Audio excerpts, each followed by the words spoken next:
Hi hello வணக்கம். நம்ம வீட்டில் இன்றைக்கி என்ன ஸ்பெஷல்னா மட்டன் பிரியாணி. அதுக்கு மட்டனை நல்லா கழுவி வச்சுட்டு குழம்பு மசாலா, ஒரு டீஸ்பூன் உப்பு, இஞ்சி பூண்டு, கொஞ்சமாக தண்ணி ஊற்றி நல்லா வரைச்சி ஒரு 4-5 விசில் விட்டு இறக்கிக்கிடணும்.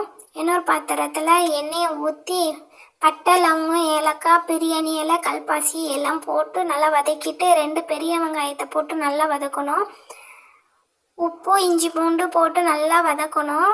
நல்லா வதங்கின பிறகு 3 தக்காளி போட்டு வதக்கணும். கொத்தமல்லி, புதினா 2யும் போட்டு நல்லா வதக்கணும். 2 உலக்கு அரிசி எடுத்து வச்சுருக்கேன். அதுக்கு 8 டீஸ்பூன் சக்தி பிரியாணி மசாலா போட்டு நல்லா வதக்கணும். காரம் தேவை அப்படின்னா 1 டீஸ்பூன் எக்ஸ்ட்ரா போட்டுக்கோங்க. தயிர் போட்டு நல்லா கிளறிட்டு கொஞ்சமாக மட்டனும் போட்டு நல்லா கிளறிடணும்.